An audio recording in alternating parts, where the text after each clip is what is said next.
What is going on, guys? Welcome to Greggles TV Daily, your source for daily tech news. Make sure you subscribe so you know what's going on in the world of tech. How is everyone doing today? It's Monday. It's cold here in San Diego. I got the hat on, just dropped my son off for school.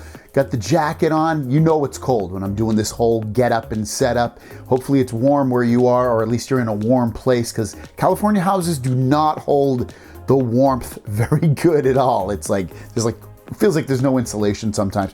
With that said, though, we have a absolutely massive story today coming out about the Samsung Galaxy S22 series of phones, and it's not looking good. About 66%. The other 33.3% is looking absolutely okay.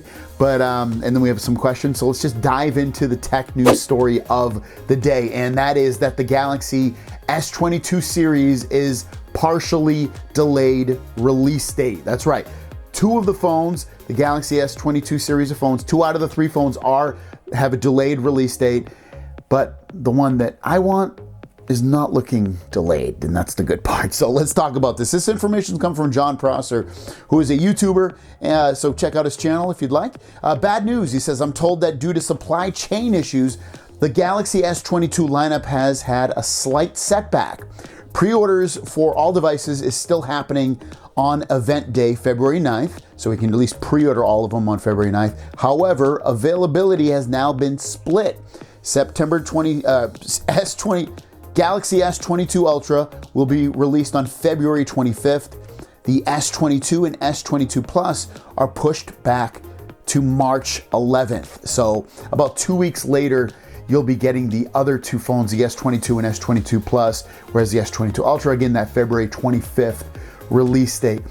It also makes me think that I wouldn't be surprised if we see some kind of delay with the tablets as well. Maybe not all of them, but some of them. The other thing I'm thinking about is the Galaxy S22 Ultra 1 terabyte version of the phone. We already know that that's supposedly pushed back a little bit as well. We haven't heard an exact date, but now I'm thinking that the S22 Ultra 1 terabyte version's probably also going to be released on March 11th. So not very good news, but at least we're getting, new phones that are potentially people want to upgrade or just want a newer device anyway, because it's a newer device.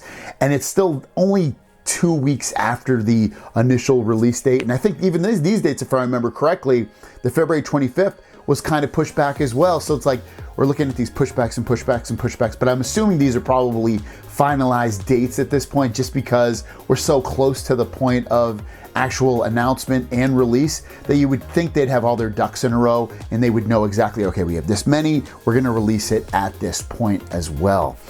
So there you guys go. Your question of the day is, what do you think about this? How does it make you feel? Are you okay? Maybe you can save a little bit more money to buy the phone outright, or maybe you don't care because you're getting the Ultra anyway. Me, myself, I'm getting the Ultra. The 22 and 22 Plus, I think, will still be pretty big sellers at the end of the day, but just not in my book in terms of what I want. I would want the 22 Ultra. I want the best of the best. 256, red or green if I can get it, potentially, or white. But let me know how you feel about this story. With that said, let's jump into the Q&A portion of the video and drop that beat. Before I get into the first question, really funny, someone asked me what I actually said right there. I'm saying drop that beat. They thought I was saying drop that bing, like the search engine, I guess. Kind of funny. Nick J says, when you reserve the S22, does that apply if I'm going to pre-order through the carrier under contract, or is it straight from Samsung? I think you left some words out unless I just completely read that wrong. I'm thinking you're talking about the pre-order gifts. So you should still be able to get the pre-order gifts. You'll just have to file for them and try to get them after the fact a lot of the time through the Samsung app, or usually it's the Samsung app on your phone, the Samsung Shop app. If I can get the information, I'll put together a video about it. But yeah, you'd have to go through the Samsung app. You hit the menu button in the top left, and then I think it's like gifts or something like that, or promotions. Marcel Allen, question. I noticed on my Z Fold 3, when I use the power share, it always stops in like 10 to 15 seconds. Does your Z Fold 3 have it problem started after the update on the Android 12? I never use wireless power share. If you don't put anything on the back of it, then it's not going to work. it will shut off after about 10 or 15 seconds, I think it is. Make sure whatever you're using, I would just to make sure it does work, I would take off your case.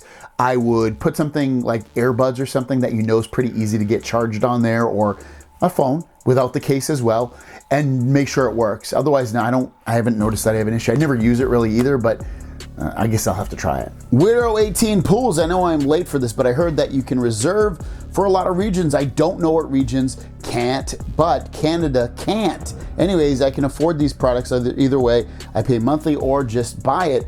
What would be the better choice? Just pay up front a lot and then don't pay again, or pay a little by little per month for a few years? Thanks.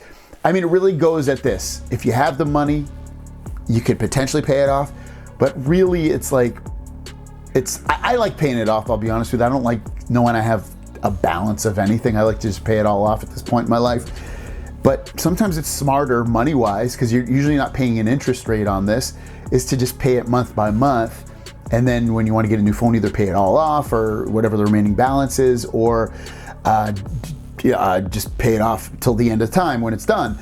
But yeah, it's really a preference thing, but money-wise, it's probably smarter to let it just work its way out, because with the way inflation is, your money's going to be worth more as you pay it, because your balance, that payment of the phone isn't going to go up. It's always going to be the same. Hopefully that makes sense. Christopher, last question of the day, say, I haven't had a Galaxy tablet since the S3. Will they have a cellular version of this device? Yeah, they have Galaxy Tab S8 cellular versions, yes, and they're about $150 more than just the Wi-Fi version. So if you want the 5G version, and they come with 5G, that's the other cool part. So yes, you can. Thanks for your questions. If you have any other questions, put it in the comments down below with the word question, and we'll see you in the next one.